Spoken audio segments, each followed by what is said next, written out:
Yes, everybody wants to stand underneath the David. Il David. That didn't come across as well as I had planned, but You know what? He's a nice specimen. yeah. Italian for Travelers, Episode 16, the Sightseeing episode. In today's episode, we learn about visiting cultural landmarks and etiquette for enjoying the art, history, and natural beauty of Italy, from its museums to its churches. Elisa also teaches us how to talk about what we see, as well as tips about tickets, opening hours, tours, and guides. Ciao! Benvenuti a Italian for Travelers, the second season of the Postcards from Italy podcast. I'm Elisa, a native Italian speaker and teacher. Although I was born in Emilia-Romagna, I've spent the last 18 years living in the US and teaching Italian to mostly American students. Along the way, I've learned a lot about what first-time travelers and new Italian language learners really want to know. In short, they want to live la Dolce Vita glamour, but without the grammar. This season, let's stamp your passport with some Italian vocabulary, cultural tips, dialogues, and practice lessons with my real-life student and friend, Erin. But we only share a fraction of what we talk about on our streaming episodes. Visit www.postcardsfromitalypodcast.com for our bonus materials and subscribe to our newsletter for updates. With our podcast and bonus materials, I can help you transform from just another tourist into a curious traveler. Okay. Here we go. Remember, don't worry if you cannot understand much during your first listen. Just relax, sit back, and enjoy la dolce lingua. Ok, cominciamo. Let's begin. Cari amici, benvenuti. Welcome to Italian for Travelers, episode 16, titled Monumenti, Musei, Chiese ed Arte. Monuments, museums, churches, and art. That's right. And today we'll teach you some useful vocabulary and tips about visiting museums, churches, monuments, and looking at arts, the beautiful art that we have in Italy. We'll include a section about church etiquette so we can all show respect for these places of worship. And we'll end the episode with essential vocabulary related to signs you may find in museums, as well as some useful words to identify some of the most popular art styles. This episode comes right after all of our food episodes, and it seems like it is sort of number 2 on my list when I go to Italy. But definitely, these are landmarks. These are things that I want to see. Yeah, and after you get yourself a full belly, you can now go and visit the city. Yes, so let's look into the idiom for today's episode, and it's a bit long this time. Chi vuol star bene un giorno, faccia un buon pasto. Chi una settimana, ammazzi il porco. Chi un mese prenda moglie. Chi tutta la vita si faccia prete. He who wants to feel good for a day should have a good meal. He who wants to feel good for a week should kill a pig. He who wants to feel good for a month should take a wife. I would say longer than that. He who wants to feel good for a lifetime should become a priest. Yes. Is this a popular idiom? No, but it's an idiom that does exist in the Italian language, and it reflects a reality that was probably very true at the beginning of last century and before. And I'm thinking, especially at the end of the idiom where it says, he who wants to feel good for a lifetime should become a priest. Many men, especially when were sent into seminars to become priests, coming from large families who could not support all their children, and they would be sent to become a priest because it was a guaranteed career, guaranteed salary all their life. Well, and not just that, but then also, I mean, I would like to think that the spiritual life too would be very fulfilling and nurturing as well. Well, I think nowadays there's probably more consideration for that. In the past, it was just one of the ways that you could set up your child for a guaranteed and safe future. I love that story, Lisa, because I feel like you are teaching us about the Italian culture more so than any guidebook could. Oh, thank you. I'll add to that. Yes. Yes. My second boyfriend was the son of the local priest. See, you guys, they looked exactly the same. Oh my gosh. So it's better than 1 degree of Kevin Bacon. Yeah. Kevin Porchetta. Kevin Pancetta. Kevin Pancetta. And now, let's hear Italian in action with this dialogue.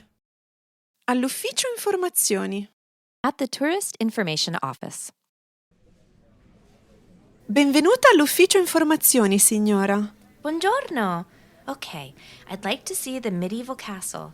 Vorrei vedere il castello medievale. Dov'è? Il castello? Ah, sì, è bellissimo, signora. Non è lontano. Non lontano. So it's not far. Great, fantastico. Sì, è nella piazza principale. Oh, la piazza principale, the main square. Per arrivare in piazza deve andare dritto lungo questa strada, poi girare a sinistra dopo la chiesa. Dritto, poi girare a sinistra. I go straight and then turn left? Sì, esatto, signora. Deve girare a sinistra dopo la chiesa. Oh, okay, awesome. Turn left dopo la chiesa, after the church. Cool, grazie. Let's see, is there a guided tour? C'è una visita guidata? Sì, signora, certo. Può chiedere in biglietteria all'entrata del castello. La biglietteria? That's the ticket office. Okay, scusi, non capisco. Dove la biglietteria? È all'entrata del castello, at the entrance of the castle. Ah, perfetto, grazie mille. Prego, signora, arrivederci. All right, on this good note, let's start with some cultural notes for this episode. With all its art, history, and natural beauty, Italy holds the record for the most UNESCO heritage sites in the world. Currently, there are 59 of these sites in the Bel Paese, both natural and cultural, and many others are under consideration. Although it may be tempting to try and see as many of these historical, artistic, and natural beauties in one go, assuming an Italian frame of mind may be beneficial for anyone visiting the country for the first, or second, or fifth time. Slow down, relax, take things in, and enjoy the experience.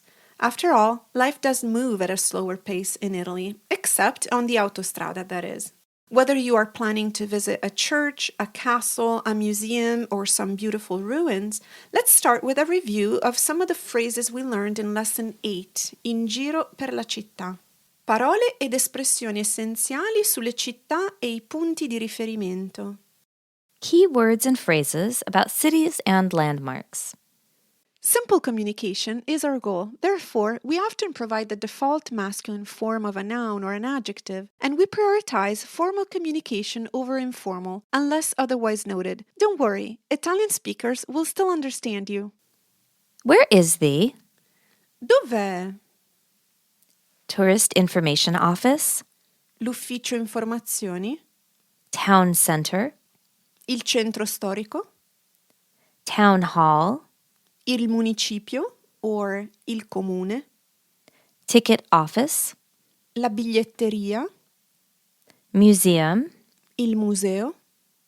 Church, La chiesa? Main Square, La piazza principale? Monument, Il monumento?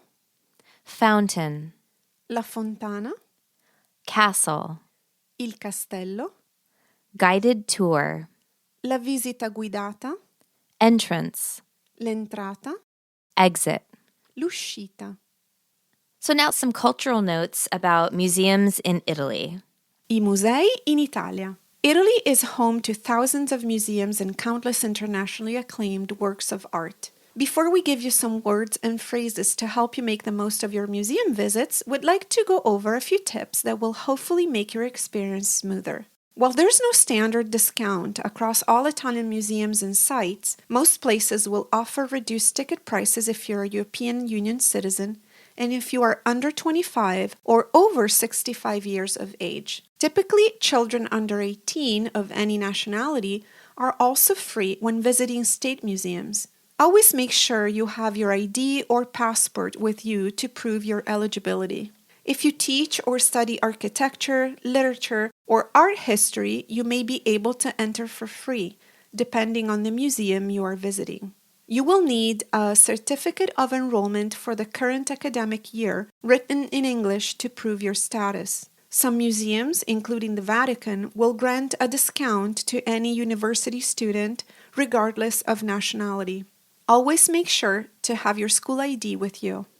And that's absolutely true. The last time that I went to the Uffizi Gallery, I had my daughter who was clearly of college age, but she didn't have her student ID. And so we did have to pay for a ticket, which was wonderful. You want to be able to support the museums. But if you want a discount. Yeah, why not? Let's move to another tip. In Rome, Florence, and Venice, you'll be able to purchase cards that allow you free or reduced price entrance into some of their museums and sites. Prices and terms for the cards vary depending on the city. For example, the Firenze card costs €85 and is valid for 72 hours. It allows you to enter most of Florence's major museums, including the Accademia, Uffizi, Boboli Gardens, and Palazzo Vecchio, and includes exhibitions and reservations. This is such a deal. It Very really good deal. It really is. If you are planning to go to more than one or two of those landmarks or sites, not only do you need reservations, etc., but it kind of helps you plan out your day, and you feel like, it's a one-stop shop for your tickets. You don't have to stand in line at the ticket office. Exactly. And a deal when you think of all the stuff that you can visit with just one price, one price ticket. Okay, let's look at another tip. Make sure to buy your tickets in advance. This will allow you to not only skip the long lines at the ticket booths, but also to access some of the tours that are only available by booking a slot in advance or have limited availability. I can't stress this enough. I know that it's very difficult when you have a family. I have done this with young children and trying to make sure that I hit the correct time slot that is going to be between like nap times or meal times or like not too hot, like after gelato, etc. But it is really important, I think, to try to reserve in advance. And if you don't reserve in advance, then you may want to take advantage of maybe one of those like early morning or late night tours if one of those sites offers it. But excellent idea. Yeah, planning. We just want your tour to be as smooth as possible. And as fun as possible. What I like to say, like, I want your trip to be the most fun ever. Italy will provide the fun because you know that you always need to be ready with a plan B. Yes. Things don't go according to plan. So Italy will provide the fun. Yes. Everybody wants to stand underneath the David. Il David. Yes. Everybody wants to stand. That didn't come across as well as I had planned, but everybody wants to stand near him. So just know you're going to have to get in line, but it is really worthwhile. Oh, certo. Ovviamente. Everybody wants to be under the David. What? What? You know what? He's a nice specimen. Yeah. Let's move on to our fourth tip. Always check museum schedules. While most museums in Italy are closed on Mondays, some will be closed on Sundays. For example, the Vatican Museum, while others will be closed on Tuesdays. For example, Museo Archeologico Nazionale di Napoli. Some museums also change their opening and closing times seasonally. Always check when you're doing your advanced planning. I can't tell you how many times I've arrived in a city on a Sunday and planned to do sightseeing on a Monday. Surprise. Or go to a favorite restaurant, and there's a disappointment, but then, of course, then there's the spontaneity of travel.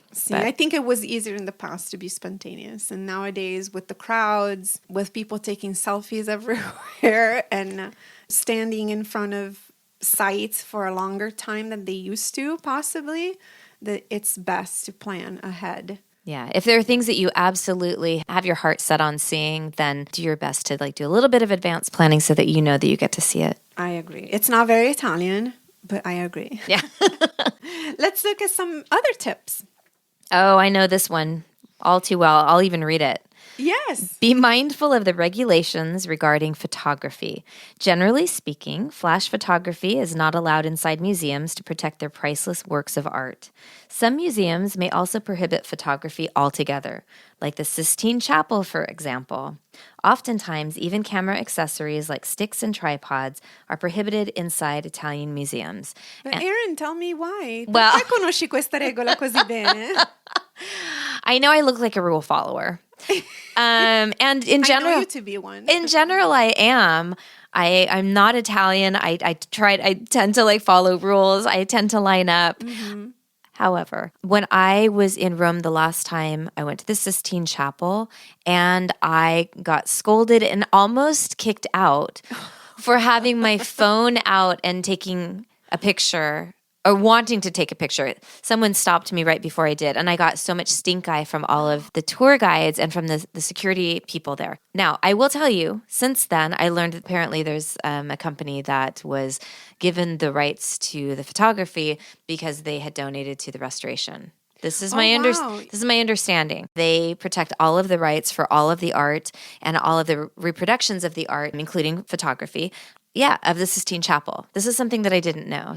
Yeah. And so for that reason, they try to control any images of the Sistine Chapel. And it's worth it. It's worth it to put your phone down and to be able to be with this beautiful piece of art, it's absolutely stunning. But yeah, I'm going to keep my phone in my pocket when I head to Italy the next time. Well, you're lucky they didn't bring out the bishop, the religious equivalent of the belt. Yeah, please don't be like me. Don't be like me. This is the only one time where I'll tell you, non fate come Aaron. Yeah, please. Don't be like Aaron. Follow the rules. Bravo. Okay, what's next? Remember that some Italian museums may ask you to leave your bag or backpack in the cloakroom. This is done to prevent crowding and accidental damage to their works of art. Food and drinks are also prohibited inside museums, so whenever possible, leave large bags and backpacks at the hotel and bring only the essentials with you: your ID or passport, your phone, and your wallet. That's a really... I mean, it's a rule that doesn't apply to me, I'm sorry. I need to have my lipstick, a mirror, hand sanitizer, big wallet. Some snacks. Yes. She had a bobblehead of... Freddie Mercury that she said she brought with her to Italy one time. Yes, he went everywhere with me. All the essentials. Yep. Okay. So, now let's look at some parole ed espressioni essenziali sui giri turistici. Key words and phrases about sightseeing. Museum. Il museo. Art gallery. La galleria d'arte. Painting gallery. La pinacoteca. Ancient site. Il sito archeologico. Ticket office.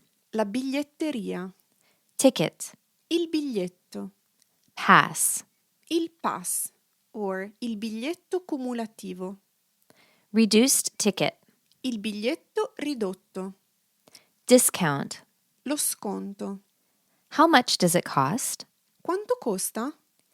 Do you have discounts for Avete sconti per students, studenti, seniors, anziani, children, bambini, groups? comitive? I am years old. Ho anni. Come si dice 29? Ho 29 anni. Sempre. Sempre. I'm almost ready to be 29 times 2, but Yeah, it's too bad I'm not 30 yet. I have a reservation. ho una prenotazione. Do you have Avete a guided tour in English? una visita guidata in inglese? An audio guide? Un'audioguida? A museum guidebook? Una guida del museo? Is it free? È gratis? Tour guide. La guida turistica. And that's good for male or female. Yes. Guida is a word that's used for both genders, yeah. What time do you open or close? A che ora aprite or chiudete? When is the last entry? Quando è l'ultimo ingresso? Where is the exhibition? Dov'è la mostra? Can I take photos or videos? Posso fare foto o video? That's a question I should have asked at the Sistine Chapel. All right, so now let's put your vocabulary in practice with Lessico in pratica. Practice saying these things in Italian. So, Erin, come si dice, do you have discounts for students? Avete sconti per studenti? Bravissima, eccellente. 2. Do you have a guided tour in English? Avete una visita guidata in inglese? Sì, corretto. Numero 3, come si dice, what time do you close? A che ora chiudete? Perfetto. 4, come si dice, can I take photos? Posso fare foto? Sì, brava. I should have asked this. It's never too late. Numero 5, come si dice, do you have an audio guide? Avete un audio guida? Un'audioguida? Un'audioguida. Sì, avete un'audioguida? Avete un'audioguida. Perfetto. Numero 6, come si dice, excuse me, where's the exhibition? Scusi, Dov'è la mostra? Brava, dov'è la mostra? And mostra, I always think of as like demonstration. Mostra, mostra. Oh, yeah. That's how, because otherwise I forget it's an exhibition. Yeah, right? makes sense. Mostra. No, don't use mostro because that's monster. Oh, And that's okay. masculine form, but mostra is a good thing. Ok, numero 7. Come si dice when is the last entry? Quando è l'ultimo ingresso? Quando è l'ultimo ingresso? Quando è l'ultimo ingresso? Perfetto. Numero 8. I am 65 years old. Ho 65 anni. Bravissima. Now, the 60s and 70s numbers always confuse students. Yeah. So you did that one right. Numero 9. Come si dice I have a reservation? Ho una prenotazione. Brava. E l'ultima, last one. Come si dice the tour guide? La guida turistica. Perfetto. Whew. Yeah. Now, let's look at some tips about behavior in Italian churches. Come comportarsi in chiesa? Church etiquette. Many churches in Italy are not just a religious space. With their wealth of paintings, sculptures, and architectural styles, they are a real treasure trove for anyone who appreciates art. And while a small donation is always appreciated, many of these churches are also free. It's important for anyone visiting churches in Italy to show respect for the cultural and religious norms associated with these places of worship, for the historical and artistic value they hold, and last but not least, for the people who attend them. Here's what you should remember before entering a chiesa Or a church. in Italy. Modesty is required, and shoulders, knees, and midriffs should be covered. For men, shorts and sleeveless shirts are also frowned upon when entering churches. Some churches will have a dress code sign on the door, while others won't. If you are visiting in the summer, it is a good idea to carry a light scarf in your purse or backpack to cover your shoulders as you enter the church and take it off as you exit. So yeah, it's probably best to remember to pack your own scarf. My husband got kicked off Il Vaticano, San Pietro, because he was wearing shorts and a t-shirt, and this is a few years ago. It was incredibly hot, like 43 degrees Celsius, probably close to 120 or something like that. Holy moly. Yeah. We didn't know at the time. We were a little bit younger. And yeah, had to go all the way back to the hotel and for him to wear pants or jeans, long and button-up shirt. We have to remember when we go into churches that they are places of worship. They're not just an art museum or just a landmark. That's the main reason why, they ask you to dress modestly. Let's move on to a second tip here. Please keep your voice low and your cell phones turned off, and remember that you are visiting a place that is primarily intended for worship. Be particularly respectful if Mass or other rites are being conducted. Even though many churches nowadays are treated more like museums, they remain primarily a house of God for the locals. Be mindful of that. And it is one of the reasons we love to visit Italy, that moment of solitude. It's not just for tourists, obviously. We teach you to respect the culture when it comes to food, when it comes to social norms. And this one obviously is one of those things that you do want to really show respect for. Okay, continuiamo. Let's move on. Many churches do not allow visitors to take pictures inside the sanctuary. Look out for relevant signs at the entrance. Another one. For security reasons, many churches have video cameras inside so that any activity can be monitored remotely from the convent. So even if the church looks empty and or unattended, always conduct yourself properly. Can you imagine what they have seen? Oh gosh, no. That's the actual question. Okay, so it's a good tip. Just behave yourself. I mean, obviously someone above us is watching you if you're in that church, but you may also have like a security guard watching you. Yes. And last one, in small churches with minimal staff on the premises, books and souvenirs for sale will be kept out on a table. You are expected to pay the price of the item you wish to purchase by leaving the money in a basket or in an indicated slot. When you light a votive candle, you are also expected to make a monetary offering. Just, comport yourself with some integrity and a little bit of dignity. Just know that any donation that you make for the church, when you're buying a little souvenir, when you're buying, a votive candle, is ultimately used to help the church. And in the restoration of the church, the community that it serves. Right, to keep things running smoothly. So it's a service to the community at large.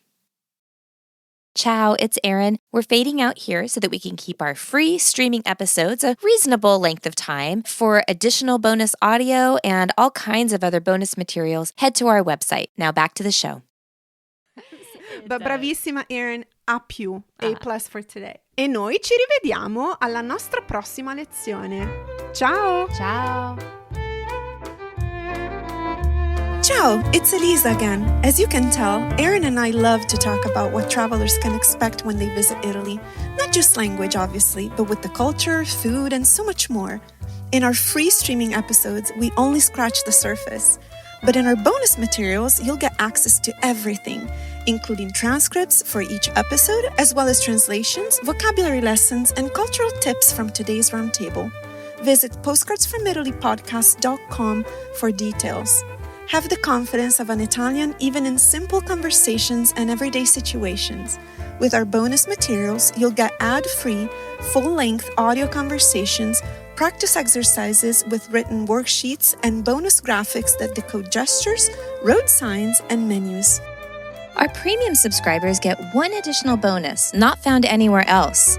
For our Italian for Travelers family, we've created uninterrupted glossaries for each episode that include the English word or expression, followed by the Italian version, which is then repeated so that you can listen and learn, practice, and repeat. These no-fuss listen and repeat glossaries take the drama out of learning travelers' Italian. Listen in the car, on your morning walk, on planes and trains, even while doing dishes or making dinner. Each episode's glossary file features all of the mini-glossaries in that lesson, so you can focus on the terms and situations that matter most to you, like food, shopping, or sightseeing. This is only for our Season 2 bonus material subscribers, so sign up today. If you're an intermediate learner, you may also love the lessons in our Season 1 bonus materials, so check out our website. Visit postcardsfromitalypodcast.com for details. Postcards from Italy is a labor of love, connecting different cultures as we explore the dynamic nature of modern Italy through its language. And remember to follow us on Instagram and sign up for our emails to stay updated on webinars and classes. Thank you for listening. Non vedo l'ora di incontrarci di nuovo.